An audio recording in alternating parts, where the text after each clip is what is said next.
Selamat malam Bapak Ibu Saudara semuanya. Selamat berjumpa kembali malam hari ini dalam online Discipleship Revival Total Ministry.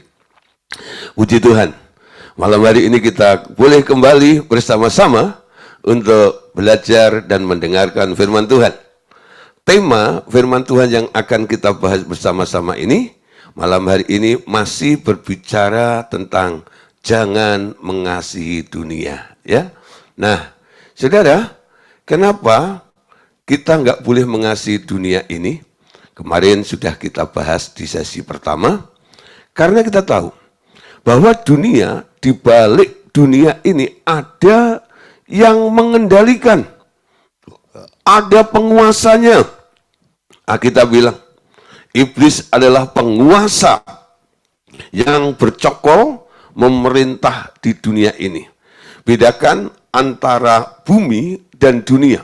Bumi itu fisiknya, dunia itu adalah sistemnya. Nah, kadang-kadang kita rancu ya. Ya, kita ngomong dunia, yang Anda maksud mungkin buminya.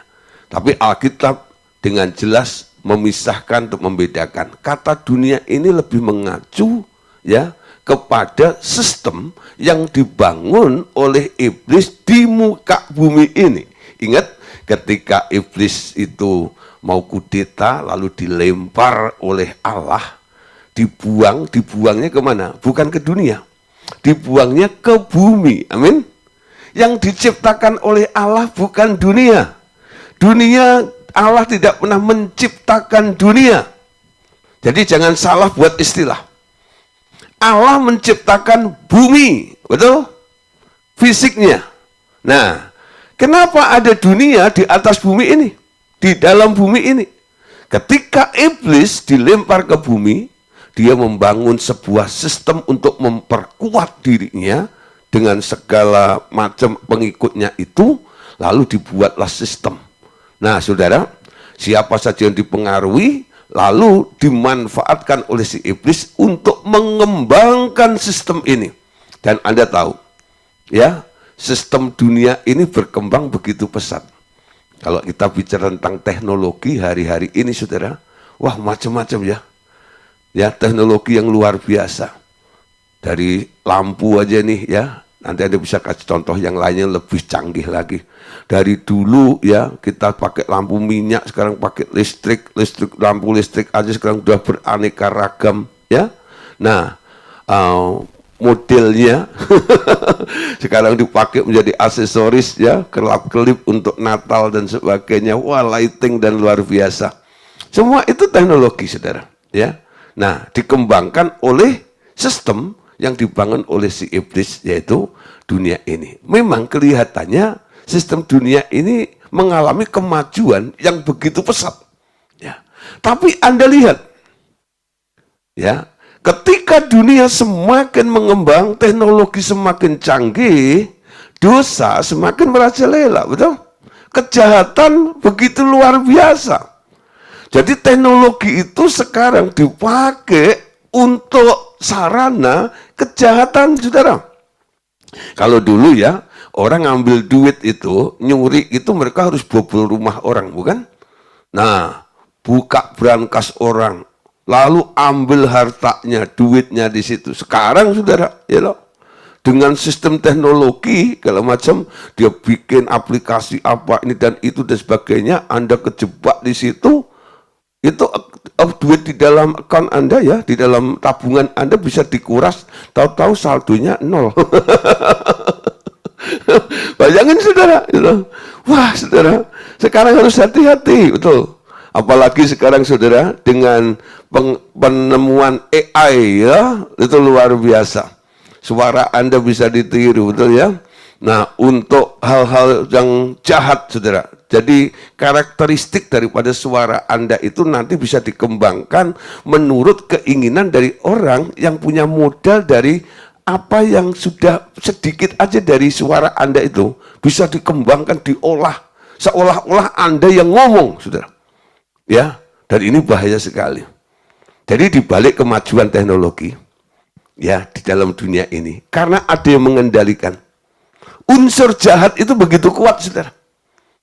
Ya, Bukan berarti di sini kita nggak boleh menggunakan. Kita bisa pakai Zoom seperti ini. Ini juga merupakan teknologi ya. Nah saudara, selama kita masih ada di bumi ini, nah kita boleh menggunakannya tapi jangan mengasihinya. Kalau Anda mulai mengasihi, Anda cenderung ingin memilikinya, betul? Memiliki jangan, mengasihi jangan. Tapi untuk menjadikan sarana ya boleh saja lah. Sampai nanti ini tidak dibutuhkan lagi, ya kita tinggalkan karena hati kita tidak melekat di dalam semua hal-hal yang diciptakan dunia ini. Kemarin sudah kita lihat, dimulai dari Lamek ya. Dia menemukan senjata. Lalu mulai canggih sekarang. Perang dulu pakai pentungan. Tahu pentungan? Ya, bangsa Indonesia perang dengan Belanda pakai bambu runcing. Manual banget kan? Nah, dibangga banget ya menang pakai bambu runcing. Dan sekarang Anda tahu ya, ini perang Israel dan Hamas luar biasa. Wah, bom nuklir, bom yang dilakukan seperti untuk menangkis semuanya. Ada drone dan sebagainya. Itu luar biasa, saudara. Ya semakin meningkat dan semakin meningkat kondisinya. Nah, Bapak Ibu Saudara, walaupun begitu canggih, intinya begini, ya. Kalau Anda mulai mengasihi dunia dengan segala isinya, ada kecenderungan cenderung menjauh dari Allah. Amin. Dunia tak bisa menjauhkanku dari kasih-Mu. Nah, saudara, Allah Bapa bilang begini, ya. Lebih mudah percaya perbuatan dosa berasal dari setan, karena semua kita pernah terikat dosa. Ya, jadi kalau mungkin ada pendeta khotbah, saudara, ya, bahwa perbuatan dosa itu dari setan, dan semua kita akhirnya tertipu oleh tipu daya daripada setan itu, lalu kita jatuh dalam dosa. Anda pasti setuju, amin? Betul Pak, betul Pak, ya. Nah, namun saudara, bila dikatakan sesuatu yang dari dunia juga berasal dari setan, mudahkah Anda menerimanya? Nah, untuk pertanyaan ini mungkin Anda bergumul. Untuk pertanyaan pertama, saudara, ya, untuk hal-hal yang berasal dari setan yang membuat Anda jatuh dalam dosa, Anda langsung agree, Anda langsung setuju, betul? Tapi pertanyaan yang kedua ini, kalau dikatakan segala sesuatu yang dari dunia juga berasal dari setan, apakah Anda bisa menerima? Ayo sekarang. Ya, sekali lagi ya. Segala sesuatu yang dari dunia berasal dari setan. Wah Pak, itu terlalu ekstrim Pak. Dari awal dasarnya adalah Allah bilang jangan mengasihi dunia. Karena dunia ini ciptaannya setan. Di balik sistem dunia ini ada yang mengendalikan, yaitu setan itu. Amin. Nah, semua yang dari dunia ini bisa disimpulkan asalnya dari setan, bukan? Belum bisa terima lagi. Nah, kenapa saudara Anda belum bisa terima? Ini menunjukkan ya bahwa Anda sudah terdeteksi Anda mulai mengasihi dunia. Sehingga ketika semua isi dunia ini, ya segala sesuatu yang ada di dunia ini dikatakan dari setan, Anda nggak setuju. Karena apa? Masa sih Pak? Ya. Nah, dari sini saudara, kita lihat satu ayat ya, dasarnya ini. 1 Yohanes 5 ayat 19. Kita baca sama-sama. Kita tahu, amin. Nah, kita tahu, yang belum tahu malam hari ini kita bersama-sama berkata, kita tahu. Tahu apa? Bahwa kita berasal dari Allah, amin.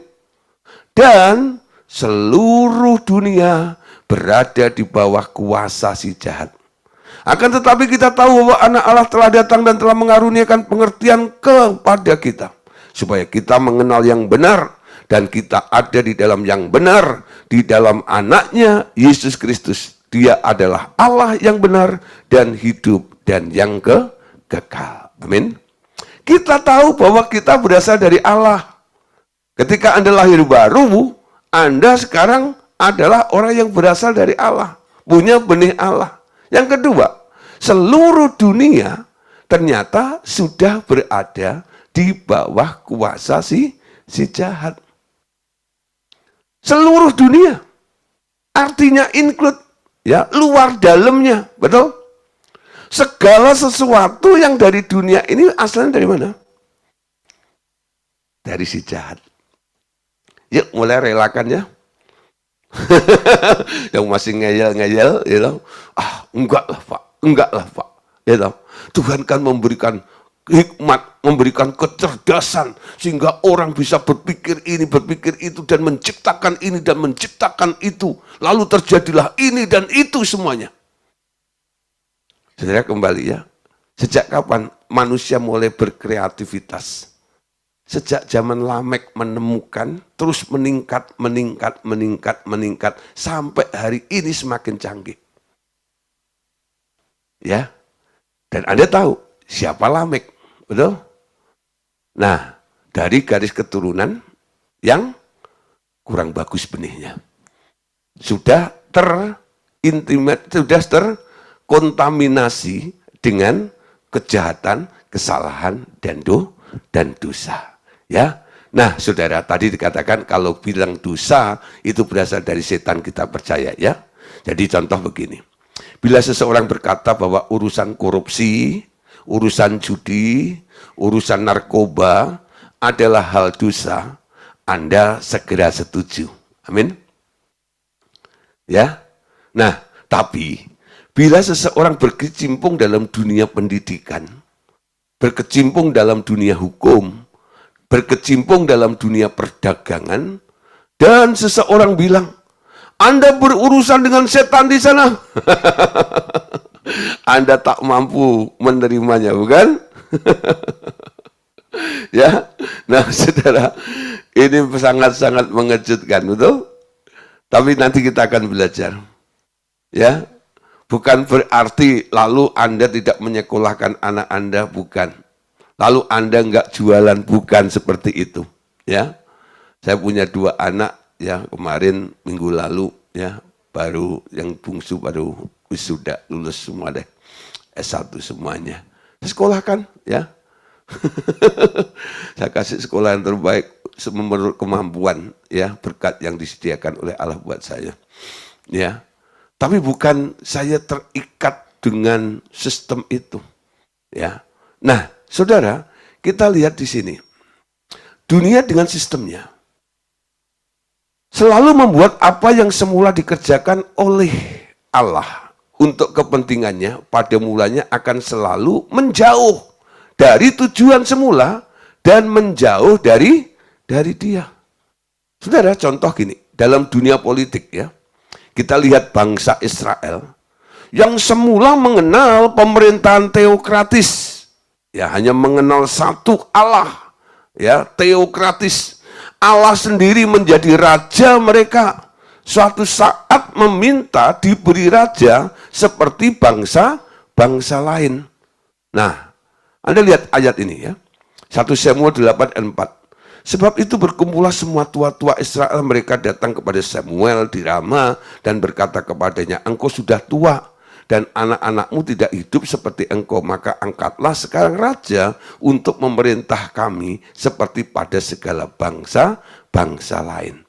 Nah, awalnya ketika Allah memilih bangsa Israel ini, ada 3 janji yang dijanjikan oleh Allah kepada bangsa Israel. Jika kamu sungguh-sungguh mendengarkan perintahku dan mentaatinya, kamu akan aku jadikan milik kesayanganku sendiri. Tuh. Kamu akan aku jadikan bangsa imam. Ya. Nah, bangsa pilihanku. Lalu ketika seseorang lahir baru, diberi roh yang baru, Tuhan bilang, aku akan menjadi Allah mereka dan mereka akan menjadi umatku. Allah mau berdiam menjadi Allah bagi mereka. Jadi dulu zaman bangsa Israel ketika dipimpin oleh Allah, ya, pemerintahan yang dibangun oleh Allah untuk bangsa ini menganut paham atau sistem teokratis. Allah yang berdaulat sepenuhnya atas bangsa ini. Allah yang bertanggung jawab atas bangsa ini. Jadi segala sesuatu yang terjadi atas bangsa ini, semua atas tanggung jawab Allah yang menuntunnya. Betul? Nah, apapun ya, Allah lah yang akan ya, mengatur siklus daripada bangsa itu. Tapi ketika bangsa ini mulai ya melihat kiri kanan, loh ternyata aku ini kok nggak kayak yang lainnya ya.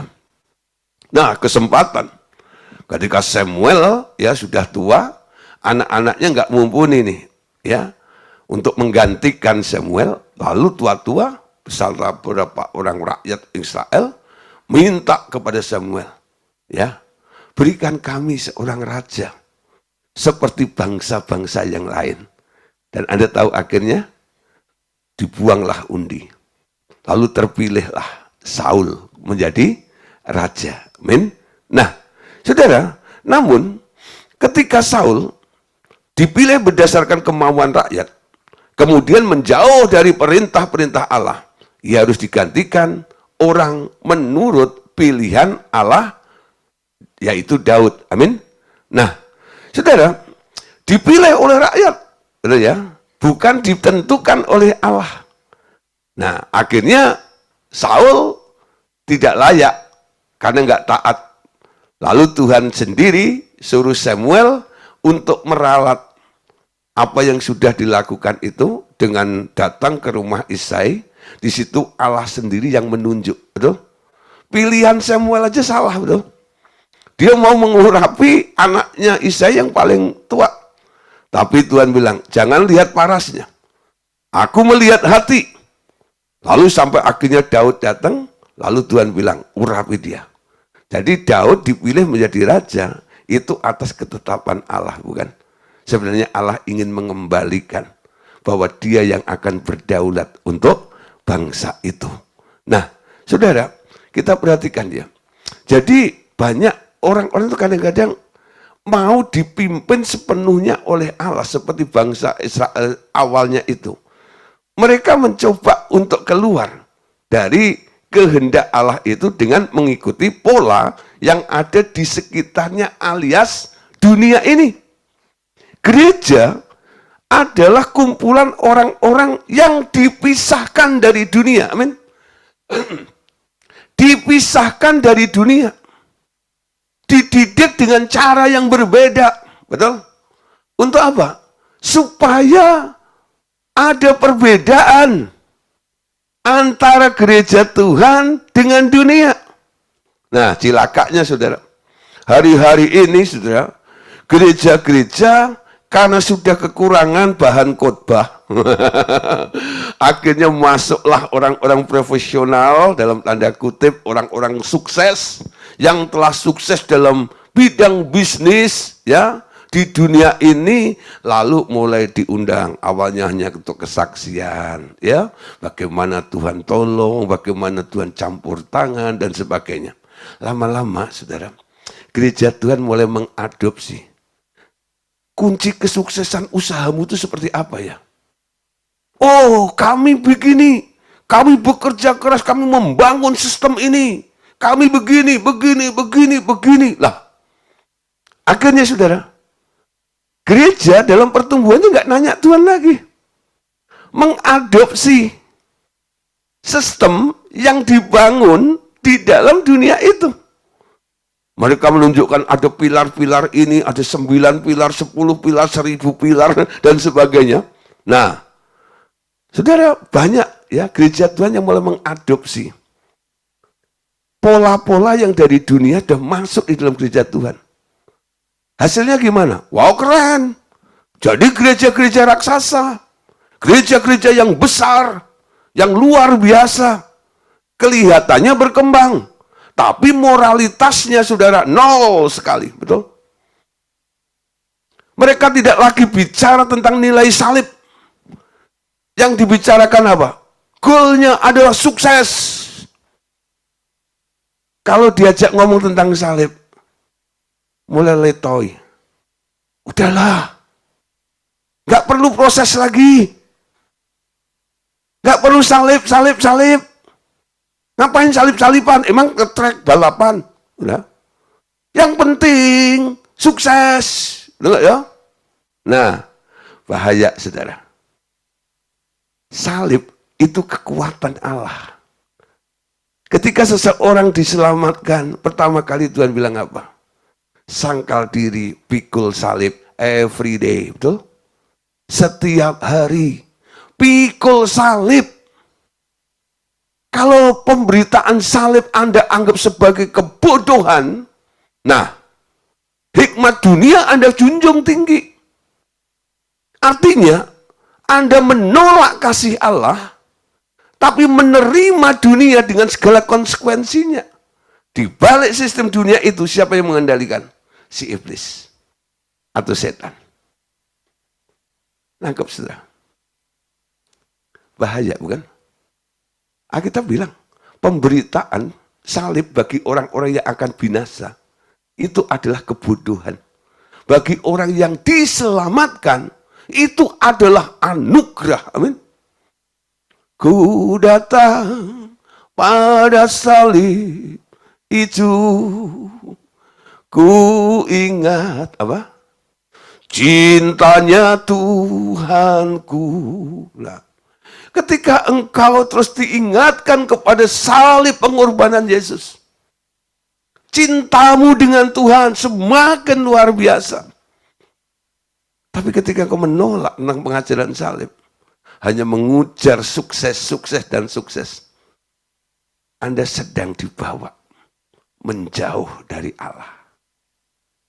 Mengasihi dunia membuat Anda cenderung untuk menjauh dari Allah. Amin. Nah, saudara, ada perumpamaan dipaparkan oleh Tuhan Yesus. Ada pula orang seperti yang digambarkan oleh Tuhan sebagai pedagang mutiara yang menjual semua hartanya untuk sebuah mutiara yang elok. Matius 13 ayat 45 sampai 46. Demikian pula hal kerajaan surga itu seumpama seorang pedagang yang mencari mutiara yang indah. Setelah ditemukannya mutiara yang sangat berharga, ia pun pergi menjual seluruh miliknya, lalu membeli mutiara itu. Saudara, sudah terlalu lama kita mengejar dunia ini. Ketika engkau berjumpa dengan Yesus, apakah engkau telah menjadikan Yesus menjadi harta yang terindah di dalam hidup Anda? Dengan segala upaya, berapapun harga akan Anda bayar, asal Anda bisa mendapatkan Yesus itu. Amin. Jangan tukar Yesus dengan dunia ini. Jangan tukar Yesus dengan harta. Jangan tukar Yesus dengan kesembuhan. Jangan tukar Yesus dengan berkat. Yesus di atas segala-galanya. Amin.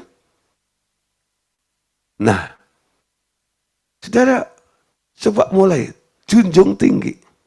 Seperti seseorang yang menemukan mutiara. Dia jual seluruh hartanya. Lalu dia beli, saudara. Betul? Dia beli.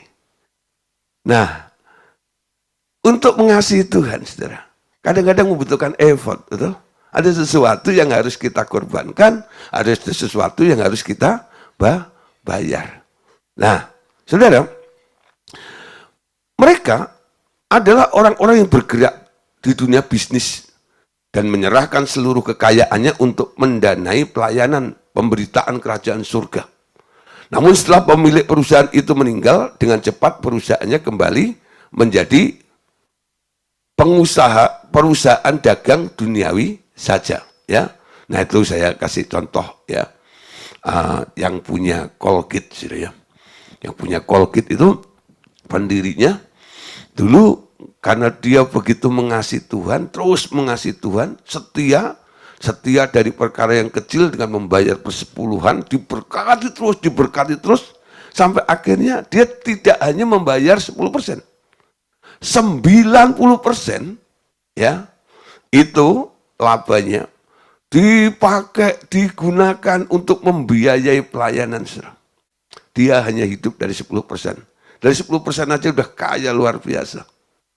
Tapi kabarnya setelah pendirinya meninggal dilanjutkan oleh anak-anaknya, kayaknya anak-anaknya nggak se-ekstrim bapaknya tadi itu. Kenapa, saudara? Mulai kalkulasi, saudara. Wah, sayang banget ya. Kan aturannya cuma 10%. Ngapain 90%? Nah, mulai, saudara. Ya, kurang, saudara. Prioritasnya kepada Tuhan. Di sini kita bisa menangkap bahwa tidak ada orang Kristen yang sungguh-sungguh dengan Tuhan, yang otomatis melahirkan anak-anak yang sungguh-sungguh dengan Tuhan dengan sendirinya. Anak-anak itu harus mengalami perjumpaan pribadi sendiri dengan Tuhan. Baru ia dapat mengarahkan hidupnya untuk Tuhan sendiri. Ya. Jadi hati mengasihi Tuhan itu tidak bisa diwariskan. Itu karena pengalaman pribadi seseorang dengan Tuhan. Ketika engkau menemukan Tuhan, ingat tentang apa yang Tuhan telah kerjakan di dalam hidup Anda. Kasih Tuhan yang telah dicurahkan dalam hidup Anda, itu terus Anda ingat dalam hidup Anda. Sehingga Anda bisa berkata, ya, bila ku ingat cinta Tuhanku, ku tidak mau undur lagi. Ya. Kenapa Anda nggak mundur dalam mengasihi Tuhan? Karena begitu besar kasih Bapa akan dunia ini. Harusnya aku tuh dibuang ke neraka. Harusnya aku ini binasa. Tapi karena pengorbanan Yesus, saya boleh hidup dalam anugerah ini. Ini membuat, saudara, Anda semakin mengasihi Tuhan. Amin. Ya, jadi orang mengasihi Tuhan itu harus ada alasannya. Coba nanti Anda tanya kepada teman Anda, kepada anak-anak Anda, kepada istri suami Anda. Kenapa kamu mengasihi Tuhan? Mereka yang bilang mengasihi Tuhan harus punya alasan. Alasannya kenapa Anda mengasihi Tuhan. Sebelum Anda tanya kepada orang lain, malam hari ini saya tanya pada Anda. Mengapa Anda mengasihi Tuhan? Gak usah dijawab. Jawab dalam hati. Ya, mengapa Anda mengasihi Tuhan? Temukan jawabanmu.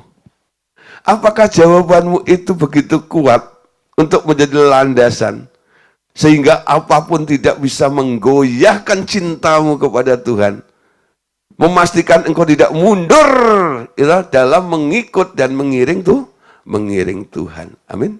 Nah, saudara, tetapi ya, kecanggihan bisnis dan organisasi yang efisien dapat bertumbuh dengan sendirinya. Generasi pertama yang memulai bisnis itu dapat menundukkan seluruh sistem ke arah kepentingan Tuhan. Tetapi generasi berikutnya akan kehilangan pengaruh itu dan perusahaan akan meluncur ke arah duniawi. Saudara, berbicara tentang pertanian sekarang. Setelah tanah dikutuk Tuhan, karena dosa manusia, tumbuhlah apa? Duri dan onak. Ya, onak dan duri. Dengan segera manusia mengalami banyak kesusahan dan kekecewaan dari tanah. Ya. Nah, saudara, jadi manusia itu berusaha bukan hanya dagang tok. Bertani itu termasuk ya. Ketika Allah mengutuk tanah, manusia harus mengusahakan, jadi pengusaha. Ya, walaupun usahanya apa? Bercocok tanam itu. Apa yang terjadi setelah yang dilakukannya? Dia harus melawan onak dan duri itu. Dia harus mengolah tanah yang tandus untuk dijadikan subur.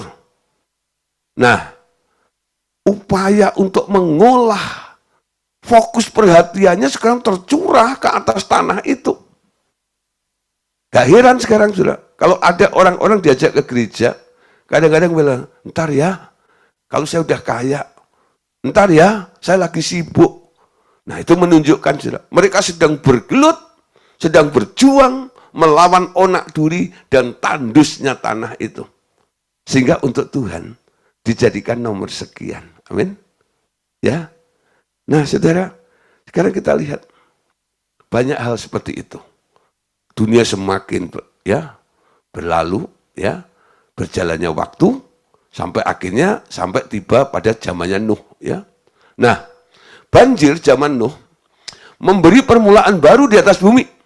Tetapi dengan segera tercatat bahwa setelah Nuh mulai menanam anggur, ia lalu mabuk dan telanjang di kemahnya. Dengan cepat bumi ini mengalami kemerosotan karena kecenderungan manusianya. Kutuk di atas bumi membuat cenderung melakukan hal-hal yang menjauhkan manusia dari Tuhan. Ya. Nah, ini masalah tanah tadi. Sekarang ketiga, perkara pendidikan.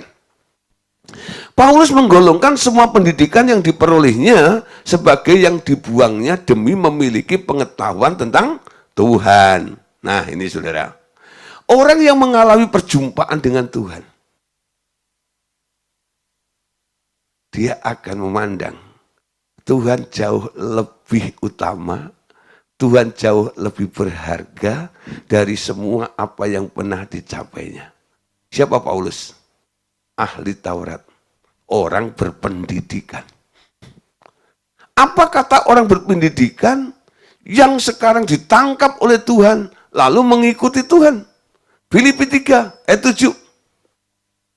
Tetapi apa yang dahulu merupakan keuntungan bagiku, sekarang kuanggap rugi karena Kristus. Malahan segala sesuatu kuanggap rugi karena pengenalan akan Kristus Yesus Tuhanku lebih mulia daripada semuanya. Oleh karena dialah aku telah melepaskan semuanya itu dan menganggapnya sampah, tidak berarti, supaya aku memperoleh Kristus dan berada di dalam Dia, bukan dengan kebenaranku sendiri karena mentaati hukum Taurat, melainkan dengan kebenaran karena kepercayaan kepada Kristus, yaitu kebenaran yang Allah anugerahkan berdasarkan kepercayaan. Saudara, sekolah nggak salah, jadi pinter nggak salah. Di sini nggak ada dong. Kalau saya tanya, Bu, ya Bu Marta, 1 tambah 1 berapa, Bu? Ntar Pak, tak tanya anak saya gitu ya. Bus, 1 tambah 1 aja mesti nanya ke Hongkong. Anaknya kan lagi di Hongkong nih. Nah, saudara, pasti paling enggak, saudara, penambahan perkalian gitu ya. Nah, itu Anda tahu lah. Ya, kalau enggak nanti Anda ngitung duit gimana. Mau beli ini, beli itu, ngitungnya kan susah. Paling tidak, itu kan termasuk kepandaian ya. Nah, pengetahuan. Ya, dari mana? Anda belajar di sekolah, diajarkan ya. 1 ditambah 1 sama dengan 2. Ya.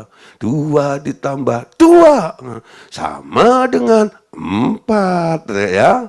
Nah, 1 dikali 1 sama dengan 1. Lah, tahulah seperti itu. Ya, tapi saudara, untuk menentukan arah hidup Anda, itu bukan karena Anda tahu. Jalan hidupmu, arah hidupmu ditentukan oleh Tuhan. Amin. Beda. Anda senantiasa melibatkan Tuhan. Jadi orang sekolah, berpendidikan, itu hanya mengembangkan kapasitas otaknya saja. Tapi bukan dipakai untuk menentukan nasibnya. Nasibmu bukan ditentukan oleh kepinteranmu. Nasibmu bukan ditentukan oleh kepandaianmu. Hidupmu, saudara, ditentukan oleh anugerah Tuhan. Tuhan punya rencana atas setiap kehidupan Anda. Amin. Anda dijadikan biji matanya. Tuhan menuntun Anda. Dia membawa Anda dari kemuliaan kepada kemuliaan, dari kemenangan kepada kemenangan. Amin. Ada jalan yang disediakan oleh Allah atas hidup kita.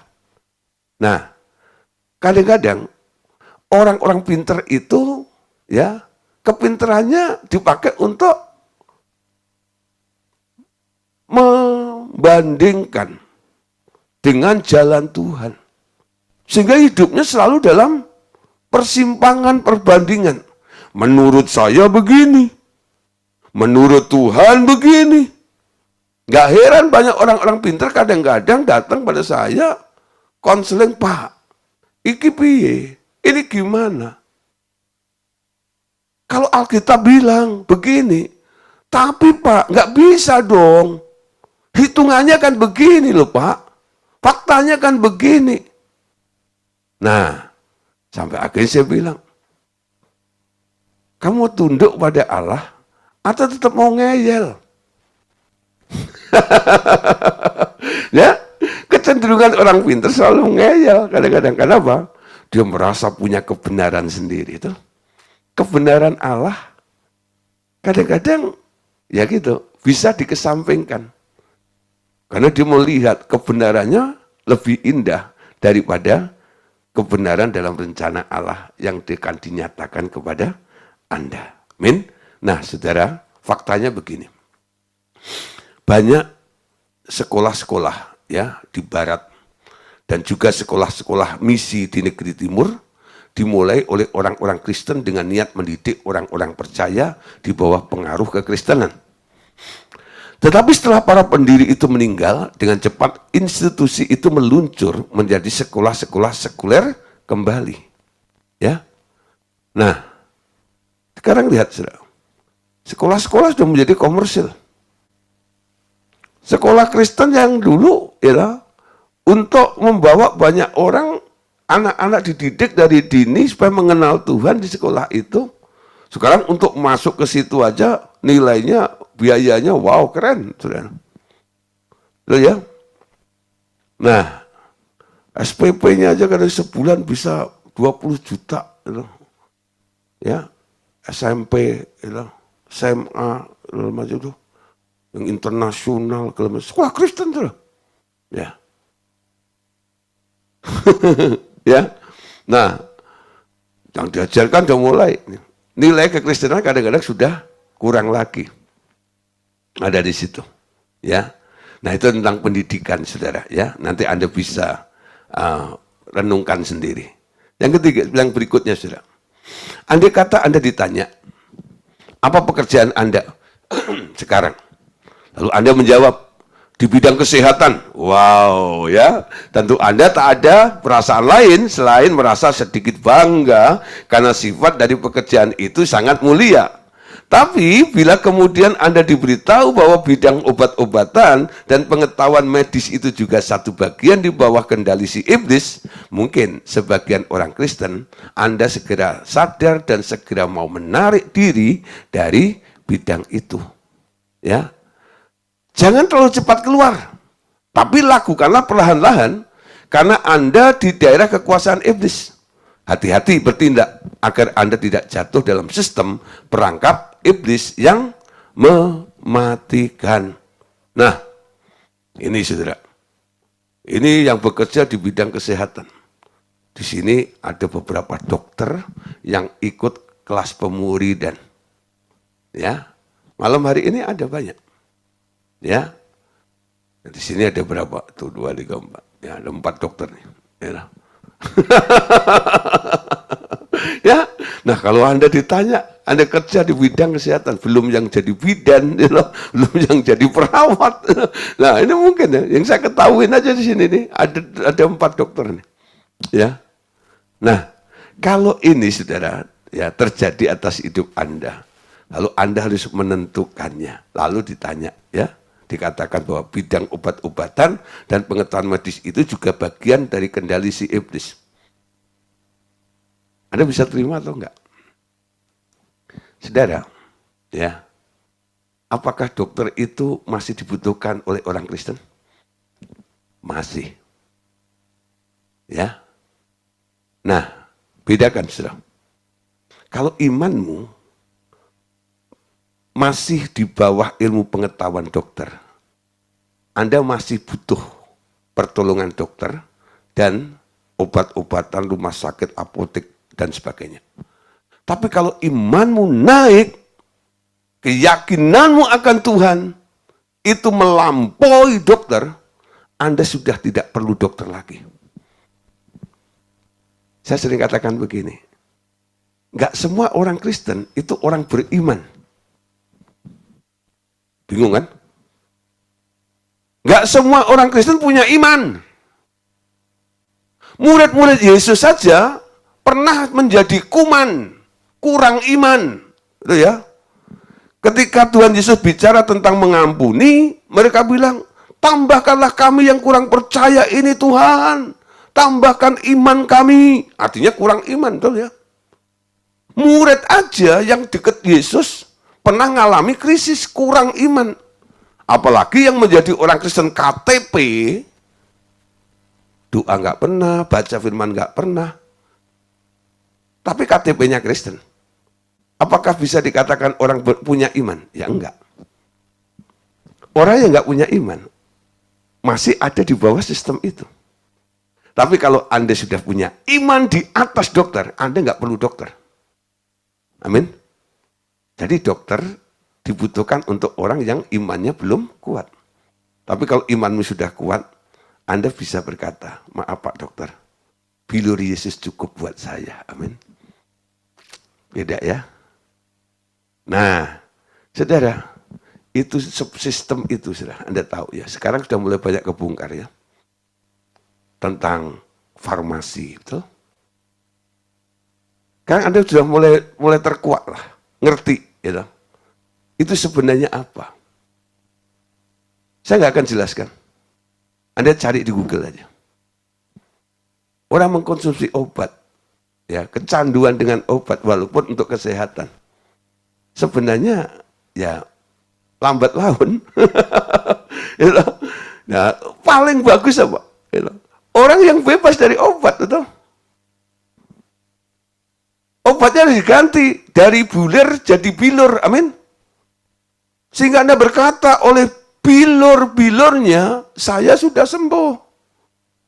Tapi kalau orang belum beriman, ya kata bilurnya diganti oleh bulir-bulirnya saya baru sembuh. Bedakan bulir sama bilur, amin. Nah, genjot iman Anda, saudara. Supaya Anda bisa keluar dari sistem yang sedang dibangun oleh si iblis. Pak, tapi kalau sudah jadi dokter gimana? Kalau Anda masih dibutuhkan untuk berinteraksi dengan orang-orang sekitar Anda jangan keluar dari pekerjaan Anda. Ada satu orang nih, ya, dulu ikut kelas pemuridan, jadi dokter. Ketika mendengar pengajaran ini, dia berniat mau keluar dari kedokteran, mau kerja lain, karena suaminya juga punya bisnis, mau bantu suaminya. Lalu saya bilang jangan buru-buru, mungkin Tuhan masih perlukan kau di daerah itu. Betul, saudara. Ternyata dia praktek di satu perumahan, di situ dekatnya ada kampung banyak, ya. Dia praktek di Taman Palem dulu. Nah, yang datang ke kliniknya ini orang-orang kampung di sekitar Taman Palem itu. Banyak kan orang-orang yang nggak mampu, dulu belum ada BPJS, saudara. Ya, jadi mereka datang ke situ, ditanya sama si dokter ini. Nah, karena mereka mengeluh, aduh mahal gini dan sebagainya gitu ya. Lalu dia bilang gini, kalau ada yang datang nggak mampu, ya, ditanya, mau yang gratis atau yang bayar? Wah, orang kampung nggak punya duit, saudara. Ditawarin mau gratis mau bayar, kira-kira jawabannya apa? Ya gratis lah, gitu ya. Nah, akhirnya si dokter bilang gini, kalau gratis nggak disuntik, gratis nggak dikasih resep, ya. Terus diapain dok? Kalau gratis cuma didoain. Yang gratis cuma didoain, gitu. Jadi dia dokter, dia juga hamba Tuhan ternyata sekarang ya. Nah, lalu dengan bahasa menurut versi keyakinan mereka, dia mulai beritahu tentang Isa, ya, yang diutus oleh Allah untuk menyembuhkan banyak orang sakit. Dan orang percaya didoain sembuh, saudara. Dan banyak yang percaya kepada Tuhan. gara-gara si dokter ini. Contoh ya. Nah, jadi jangan cepat-cepat menarik diri. Mungkin Anda ya masih dipakai oleh Tuhan di daerah itu untuk memenangkan jiwa di situ. Ya. Nah, saudara, berikutnya. Atau Anda di bidang engineering, ya, insinyur ya, pertanian, penerbitan, dan sebagainya. Hati-hati sekali bila hendak tinggalkan sistem itu. Lakukanlah perlahan-lahan agar Anda tak kehilangan kemerdekaan Anda sebagai anak Allah. Karena Anda akan terperangkap si iblis di dalam satu keadaan. Ya, dalam satu keadaan. Nah, saudara, jadi jangan buru-buru keluar di situ. Ya. Nah, harus hati-hati sedikit. Jangan cepat-cepat keluar dari daerah situ itu. Ya. Nah, banyak orang mengira lari dari sistem iblis adalah perkara pengudusan diri atau mempersembahkan diri kepada Tuhan lebih sungguh-sungguh dan sepenuhnya. Bukan. Ini adalah perkara keselamatan. Usaha Anda untuk menyucikan diri atau bersungguh-sungguh menyerah kepada Tuhan tidak punya kuasa apapun untuk melepaskan Anda dari cengkeraman si iblis. Kenapa? Karena dari awal Anda sudah terjebak. Ya, dari awal Anda lahir di bumi, Anda sudah terjebak dalam sistem si iblis. Dan tak ada jalan keluar kecuali hanya karena belas kasihan Tuhan dengan menyelamatkan Anda. Tuhanlah yang mampu mengeluarkan Anda dari sistem si iblis dan menegakkan Anda di atas batu karang yang teguh dan menjaga agar kakimu tidak goyah. Amin. Ya.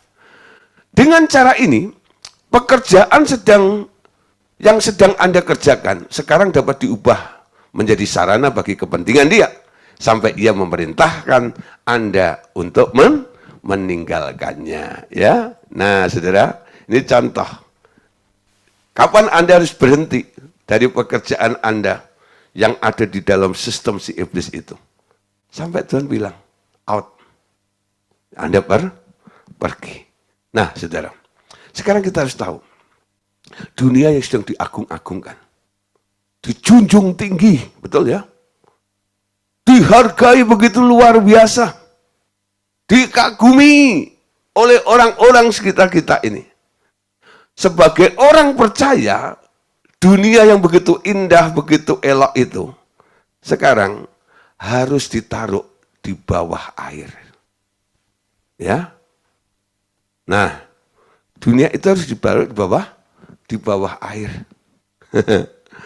Orang berpikir tentang keselamatan sebagai keselamatan dari hukuman kekal di neraka dan dipindahkan ke surga.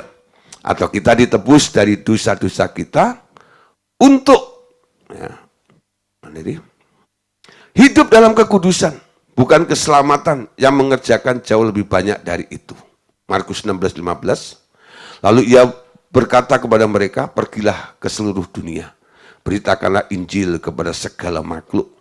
Siapa yang percaya dan dibaptis akan diselamatkan. Tetapi siapa yang tidak percaya akan dihukum. Nah, saudara, apa makna dari kata diselamatkan? Dari kata diselamatkan kita mengenal istilah keselamatan atau salvation. Ya. Keselamatan itu adalah pembebasan seseorang dari kosmos atau sistem dunia. Nah, tadi dikatakan Yesus pergilah ke seluruh dunia. Dunia di sini dipakai kata kosmos, ya. Ke seluruh kosmos, sistem, ya. Beritakan Injil kepada segala makhluk. Siapa yang percaya dengan pemberitaan itu dan dibaptis akan diselamatkan. Kalau nggak percaya akan dihukum. Nah, saudara, jadi keselamatan itu pembebasan seseorang dari kosmos atau dari dunia atau sistem dunia. Setan adalah musuh pribadi Tuhan Yesus. Ia bekerja melalui daging manusia yang mengerjakan pola-pola tingkah laku bersifat kedagingan di atas bumi. Tidak satupun manusia lolos dari pengaruh iblis seperti ini. Kita tahu 3 unsur kuasa kegelapan di dunia ini. Dunia, daging, dan iblis. Betul ya? Jadi kita tahu ya, 3 unsur dunia, kuasa kegelapan di dunia ini, dunia, daging, dan iblis. 3 hal itu berlawanan dengan 3 pribadi Allah. Nah, coba perhatikan. Daging, ya. Daging itu berhadapan dengan Roh Kudus. Ini selalu menentang. Ketika Roh Kudus membawa Anda kepada seluruh kebenaran, dagingmu yang nggak berdaya. Betul? Ketika Roh Kudus mengingatkan Anda, dagingmu yang bandel. Ya. Nah, iblis ya berlawanan dengan Tuhan Yesus, betul? Nah, selalu ini iblis ya melawan Tuhan Yesus. Lalu yang ketiga, seluruh dunia atau kosmos ini yang menentang Allah. Kenapa? Sistem ini sengaja dibangun untuk menjadi saingan daripada sistem yang telah ditetapkan oleh Allah sebelum dunia dibentuk. Amin. Nah, saudara, kosmos itu sendiri terdiri dari segala seluk-beluk sistem yang rumit. Semua dosa tentunya hawa nafsu, tapi juga cara-cara berpikir manusia. Adat, filsafat, ideologi, agama-agama, juga termasuk agama Kristen yang duniawi. Amin. Juga sistem organisasi gereja yang masih bergaya dunia, di mana kekuatan daging manusia menjadi yang dominan. Di situ kekuasaan setan pasti hadir, karena dia yang menjadi sumber inspirasi utama.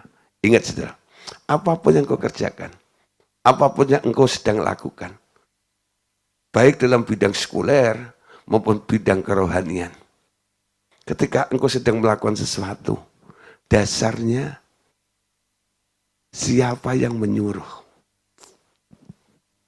Idenya siapa? Gagasannya siapa?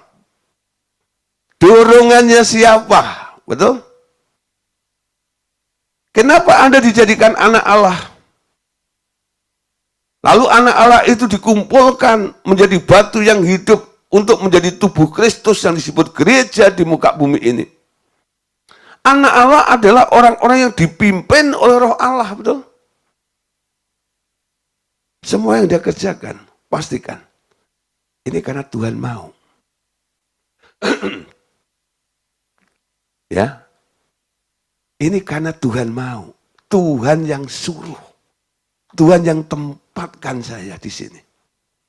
Saudara, saya ada di tempat ini, dalam ministry ini. Saya tahu persis. Ini panggilan saya.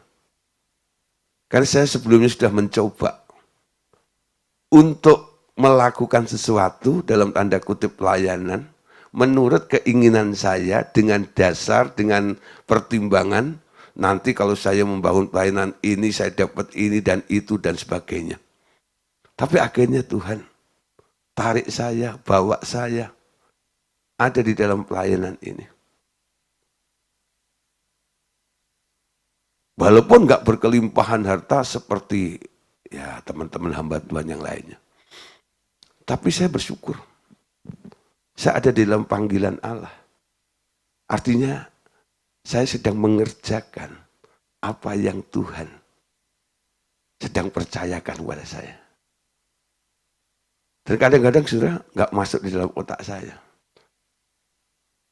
Keinginan banyak. Saya pernah mencoba, dari pengalaman Tuhan bawa, saya coba bikin sendiri. Wah, sudah jebol kantong saya. Saya harus nombok banyak. Ya, Tapi saudara, kalau Tuhan yang menggerakkan segala sesuatu, wah pasti ada saudara, dorongannya, tek, tek, tek, tek, tek, tek, tek, tek. Jalannya lancar. Walaupun harus ya melakukan pelayanan dengan dana yang begitu besar dan sebagainya, Tuhan akan mencukupkan semuanya. Kenapa? Tuhan yang suruh. Tuhan yang perintahkannya. Amin. Nah, belajar sudah ya. Jangan melakukan sesuai dengan kemauan Anda sendiri. Kalau sistem dunia itu semakin semacam begitu, jadi keselamatan itu bagaimana sih? Keselamatan berarti saya lepas dari sistem itu.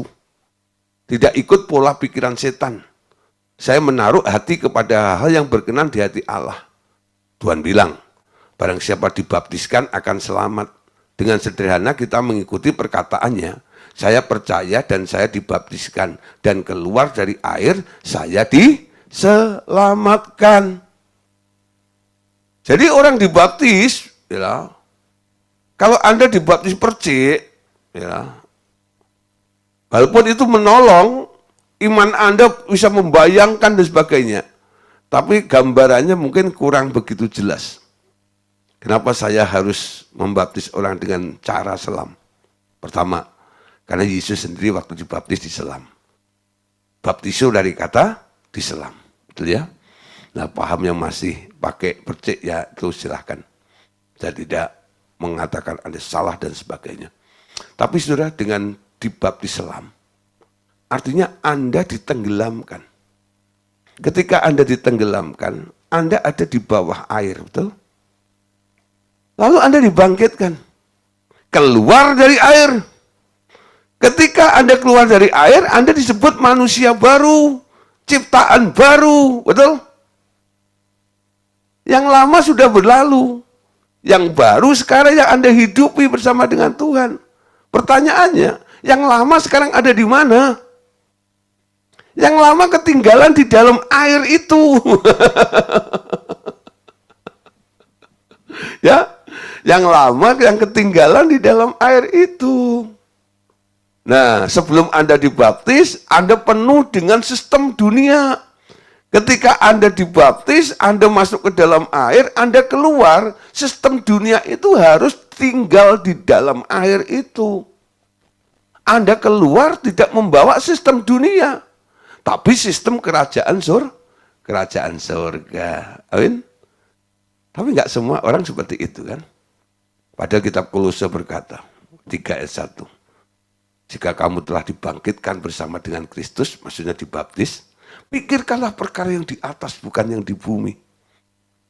Carilah perkara yang di atas, bukan yang di bumi, di mana Kristus tinggal di sana.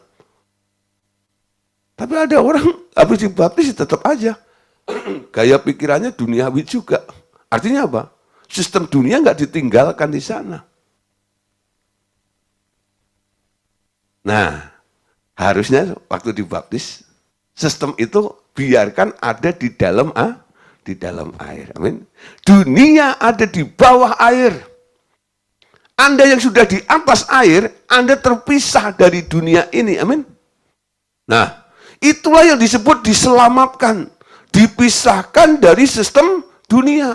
Sementara dunia ada di bawah air, Anda ada di atas air. Jadi yang menyelamatkan Anda apa? Airnya tadi itu. Itu yang memisahkan Anda. Sehingga dunia tidak bisa menjangkau, menguasai Anda kembali. Kenapa? Karena sistem dunia Anda taruh di bawah air. Amin. Nah, gambarannya seperti ini. Jadi gambaran dunia di zaman Nuh seperti ini. Dosa berkembang biak di seluruh dunia. Sehingga tak satu orang pun didapati benar oleh Allah kecuali Nuh sekeluarga. Allah menyesal bahwa ia telah membuat mereka, ia menyuruh Nuh membuat perahu, lalu air menutupi seluruh bumi sehingga semua manusia binasa. Tetapi Nuh sekeluarga diselamatkan dengan menaikkan mereka di atas bumi oleh air yang meliputi semua daratan dan gunung-gunung di seluruh dunia. Nah, Kejadian 6, 11, 13 ya. Adapun bumi itu telah rusak di hadapan Allah dan penuh dengan kekerasan. Allah menilik bumi itu dan sesungguhnya rusak benar. Sebab semua manusia menjalankan hidup yang rusak di bumi. Berfirmanlah Allah kepada Nuh, aku telah memutuskan untuk mengakhiri hidup segala makhluk. Sebab bumi telah penuh dengan kekerasan oleh mereka. Jadi aku akan memusnahkan mereka bersama-sama dengan bumi. Nah, saudara, jadi bumi dihukum dengan air bah itu. Ya, keselamatan adalah masalah keluarnya seseorang dari sistem yang rusak dan salah. Bukan masalah kehidupan yang berubah atau arah hidup yang berubah. Tentu saja hal-hal itu perlu setelah keselamatan. Tetapi keselamatan itu sendiri terjadi saat Anda keluar dari sistem dunia yang mencengkeram Anda, ya, dan ancaman itu akan ditiadakan, ya. Nah, jadi mereka selamat dengan cara keluar dari sistem dunia yang direndam air. Sekarang bila seseorang percaya kepada Tuhan Yesus, ia harus masuk ke dalam air bersama seluruh sistem dunia itu dan direndam di bawah air. Dengan baptisan itu ia berkata, Tuhan, seluruh duniaku yang lama kutinggalkan di bawah air, dan salib Yesus memisahkan aku selamanya dari dunia itu. Ketika ia keluar dari bawah air, ia keluar dan berada di dalam Kristus, bahtera yang mengapung di atas air. Ya, nah saudara, jadi peristiwa Nuh itu diselamatkan oleh apa? Saya bikin ya bulan apa itu? Oktober ya, beberapa tim pergi ke Tenggalek loh. Di sini ada ya, Pak Agus ya, yang salah satu orang ikut seminar hamba Tuhan. Hamba Tuhan saya tanya, Nuh itu diselamatkan oleh apa? Mereka bilang semua, oleh air bah. Lalu saya suruh baca ayatnya, akhirnya mereka kaget. Ternyata yang menyelamatkan bukan bahtera. Yang menyelamatkan adalah air bahnya itu. Ya, jadi mereka kelewat. Selama ini khotbahin, Nuh diselamatkan oleh bahtera. Padahal itu gambaran dari baptisan. Kalau gambarnya Anda melihat salah, bagaimana Anda bisa menjelaskan dengan benar tujuannya, betul? Yang menyelamatkan bukan bahteranya. Yang menyelamatkan adalah air bahnya itu. Air bah itu memisahkan antara orang berdosa, orang dunia itu dengan Nuh yang akhirnya masuk ke dalam bahtera yang disediakan oleh Tuhan itu, betul? Bahtera itu sistemnya Tuhan. Siapa yang nyuruh bikin bahtera? Bukan Nuh. Nuh diperintah 100 tahun Nuh taat untuk menunjukkan, gitu, pekerjaan Allah di situ, rancangan Allah di situ, terjadilah bahtera itu. Itu sistem yang dibangun oleh Allah. Tujuannya apa? Supaya mereka setelah dipisahkan, mereka sekarang ada di dalam bahteranya Allah, betul? Di dalam sistem yang baru. Yesus datang membawa sistem kerajaan yang baru. Yang disebut sistem kerajaan surga. Amin. Cara berpikirmu juga berubah. Culture-mu juga mulai berubah. Saudara, dunia yang terkena hukuman itu telah ditanggalkan di bawah air. Dan Anda memasuki dunia baru dengan corak surgawi. Di bawah air baptisan itu seluruh dunia Anda telah dikuburkan. Bukan hanya sejarah Anda saja, tapi dunia Anda juga ikut terkubur di sana. Jadi, ketika Anda lahir di dunianya Adam, Anda di bawah kuasa si iblis. Sementara itu ada dunia baru berisi ciptaan baru milik Tuhan Yesus. Bagaimana Anda keluar dari dunianya Adam dan memasuki dunianya Tuhan Yesus? Melalui kematian dan penguburan dan dilahirkan baru di dalam dunianya Tuhan Yesus, yaitu baptisan. 1 Petrus 1:3-4.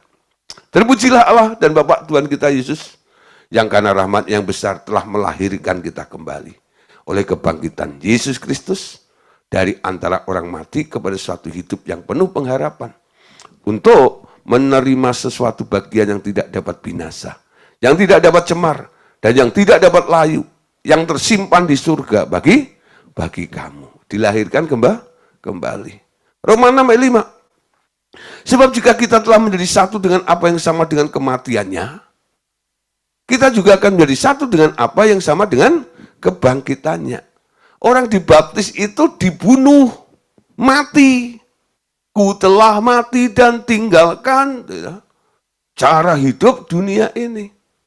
Lalu dibangkitkan untuk menjadi sesuatu yang baru sama dengan Kristus. Amin. Nah, kematian telah memutuskan hubungan Anda dengan dunia dan sistemnya. Kebangkitan membawa Anda bergabung dengan dunia yang baru. Amin. Jadi kematian Anda itu memutuskan. Jadi ketika Anda dibaptis ada sesuatu yang diputus. Amin. Nah, ketika Anda dibangkitkan, itu adalah kehidupan barumu di dunia yang baru. Ya, dunia yang baru. Nah, tadi katakan dunia ditaruh di bawah air. Sekarang saudara, kita harus punya sikap. Ya, dunia ini telah disalibkan bagiku. Amin. Jadi cara memandangnya sekarang, seluruh dunia dan segala isinya telah disalibkan bagiku. Pemisahan dari dunia adalah prinsip hidup kekristenan yang paling dasar. Tetapi bagaimana Anda hendak memisahkan diri dari dunia? Bukan dengan cara mengasingkan diri sama sekali dari dunia, melainkan dengan memahami bahwa sistem ini telah dinyatakan berakhir. Ya, jadi Anda nggak ngungsi lalu nggak mau pakai ini, pakai itu. Tapi sekarang Anda mulai paham bahwa sistem ini sudah berakhir. Anda tahu, apa yang dikatakan Rasul Yohanes? Yohanes dalam kitab Wahyu diberi penglihatan tentang dua kota, Babel dan kemudian Yerusalem. Ada pemisahan yang jelas antara dua kota itu. Secara moral, kedua kota itu terpisah jauh. Satu melambangkan ibu kota duniawi, dan yang lain melambangkan ibu kota rohani. Coba lihat ayatnya. Wahyu 17 ayat 3-5. Dalam roh aku dibawanya ke padang gurun, dan aku melihat seorang perempuan duduk di atas seekor binatang yang merah ungu, yang penuh tertulis dengan nama-nama hujat. Binatang itu mempunyai 7 kepala dan 10 tanduk. Dan perempuan itu memakai kain ungu dan kain kirmisi yang dihiasi dengan emas, permata dan mutiara, dan di tangannya ada suatu cawan emas penuh dengan segala kesucian dan kenajisan percabulannya. Dan pada dahinya tertulis satu nama, satu rahasia. Babel besar, ibu dari wanita-wanita pelacur, dan dari kekejian bumi. Nah, ayat 10-11 perhatikan. Lalu di dalam roh, ia membawa aku ke atas sebuah gunung yang besar, langit tinggi. Dan ia menunjukkan kepadaku kota yang kudus itu, Yerusalem, turun dari surga. Dari Allah, kota itu penuh dengan kemuliaan Allah. Dan cahayanya sama seperti permata yang paling indah. Bagaikan permata yaspis, jernih seperti kristal. Jadi ada penglihatan yang dilihat oleh Yohanes tentang dua kota, yang satu disebut Babel besar, ini gambaran daripada dunia dengan sistemnya. Lalu yang kedua adalah Yerusalem, yaitu kota yang dijanjikan oleh Allah. Artinya begini, hidup kita di dalam dunia harus memisahkan kedua sistem itu, Babel atau Yerusalem. Menjauhkan diri dari dunia bukan dengan cara jangan jamah. Anda bisa lihat nanti Kolose pasal 2 ayat 20-21. Tetapi dengan mengerti kebenaran bahwa sistem itu telah menyatakan sebagai sistem yang telah runtuh. Memang sampai sekarang sistem itu belum runtuh, tetapi telah dinyatakan runtuh. Bila sebuah bank dinyatakan bangkrut dan akan segera ditutup, apakah Anda bersegera memasukkan uang Anda ke dalam bank itu? Enggak mungkin ya. Sebaliknya Anda, karena Anda tak punya harapan apa-apa lagi ya terhadap bank itu, ya, Anda boleh memakai ya hal-hal dunia ini, tetapi selalu dengan pemikiran ini semua telah divonis, telah runtuh dan telah hancur. Ya, nah saudara, jadi ini cara memandangnya. Sesuatu yang sudah dinyatakan oleh Tuhan, Nah, kita masih perlu menggunakan, masih perlu untuk bersentuhan dengan sistem yang telah dikatakan hancur atau runtuh itu. Nah, sekarang tergantung ya ketaatan Anda dengan Tuhan bagaimana. Wahyu 14:8. Dan seorang malaikat lain, malaikat kedua menyusul, dan dia berkata, sudah rubuh Babel, kota besar itu, yang telah memabukkan segala bangsa dengan anggur hawa nafsu cabulnya. Nah, sistem dunia ini sudah dinubuatkan, sudah rubuh, yang memabukkan, ya, membuat Anda terpikat dan sebagainya. Tidak ada yang dapat diharapkan lagi dari sistem dunia. Dan juga tidak ada yang dapat menimbulkan kebanggaan atau kemegahan lagi sistem dunia ini. Setiap kemegahan yang timbul dari sistem dunia ini adalah berasal dari sistem jahat, bukan dari Allah Bapa. Amin. Nah, saudara, tentu saja bukan kita ingin jadi orang gagal dan dengan demikian menghindari kebanggaan keberhasilan perbuatan Anda. Tidak. Tetapi jangan pernah jadi orang gagal, tetapi kebanggaan itu tak perlu ada kalau Anda hidup di dalam Tuhan. Bila ada sesuatu yang telah Anda lakukan di dunia, dan di hati Anda sedikit rasa puas dan bangga, perhatikan, dengan cepat, Anda harus menyadari bahwa Anda bergeser dari daerah kemegahan dunia dan cepat buang perasaan itu. Nah, perhatikan ini penting kuncinya. Bila ada sesuatu yang telah Anda lakukan di dunia ini dan hati Anda ada sedikit rasa puas, ada sedikit rasa bangga, dengan cepat Anda harus menyadari bahwa Anda bergeser di daerah kemegahan dunia dan cepat buang perasaan itu. Tidak ada yang perlu dibanggakan di dunia ini, amin, kecuali salib itu yang menyalibkan dunia dengan segala kemegahan bagi Anda. Siapa di sini bangga dengan keberhasilan dunia? Ya, cepat sadari, bergeser dari kemegahan itu. Kemegahan hanya karena Anda mengenal Tuhan. Amin. Nah, 1 Yohanes 2, 16-17. Sebab semua yang ada di dalam dunia, yaitu keinginan daging dan keinginan mata serta keangkuhan hidup, bukanlah berasal dari Bapa, melainkan dari dunia. Ya. Dan dunia ini sedang lenyap dengan keinginannya. Tetapi orang yang melakukan kehendak Allah tetap hidup selama-lamanya. Jangan Anda sampai terseret, akhirnya Anda ikut lenyap dengan keinginan dunia itu. Ya. Galatia 6, 14-16. Ini ayat terakhir, saudara. Nah, tetapi aku sekali-kali tidak mau bermegah selain dalam salib Tuhan kita Yesus Kristus, sebab olehnya dunia telah disalibkan bagiku dan aku bagi dunia. Sebab bersunat atau tidak bersunat tidak ada artinya, tetapi menjadi ciptaan baru itulah yang ada artinya. Dan semua orang yang memberi dirinya dipimpin oleh patukan ini, turunlah kiranya damai sejahtera dan rahmat atas mereka dan atas Israel, milik Allah. Ya, dunia disalibkan. Gak ada yang bisa kita megahkan kecuali salib, betul ya? Kecuali salib Kristus, ya. Menjadi ciptaan baru. Itu yang perlu kita megahkan dan perlu kita ingat dan sadari tiap hari. Aku adalah ciptaan baru. Nah, saudara, untuk lepas dari dunia ini, kita tidak perlu mencari-cari jalan keluar dari dunia yang kita diami ini. Tapi cukup memahami bahwa saliblah yang telah mengeluarkan kita dari sistem dunia itu. Jadi, apa pekerjaan Anda sekarang? Entah Anda pedagang, entah Anda dokter, entah Anda pengacara, entah Anda buka toko, buka warung, warung kelontong, atau supermarket dan sebagainya. Jangan lari dari pekerjaan itu. Amin. Jangan keluar dari pekerjaan itu, tetapi cukup camkan, cukup tuliskan, ya. Apa yang perlu Anda tuliskan? Nah, di sini lihat. Kalau Anda pedagang, ya, perdagangan sudah dijatuhi hukuman mati. Cara memandang Anda, saudara. Nah, kalau Anda seorang dokter, obat-obatan telah dijatuhi hukuman mati.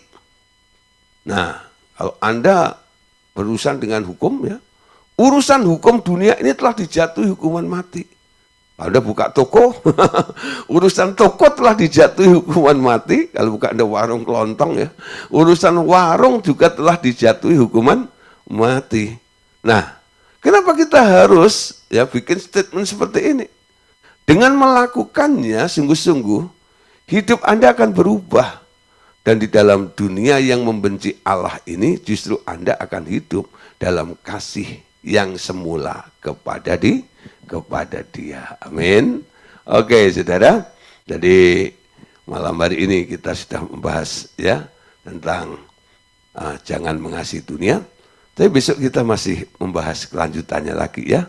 Ini bagian yang B ya. Jangan mengasihi dunia lagi ya. Nah, besok kita lihat bagaimana keinginan Tuhan untuk kita boleh tampil beda. Betul ya? Kenapa dipisahkan? Karena Tuhan mau melihat perbedaan. Sehingga Anda dinilai sebagai gandum, sementara dunia ini adalah ilalang yang akan dibakar dan dihabiskan semuanya. Oke, Tuhan Yesus memberkati kita semuanya. God bless you.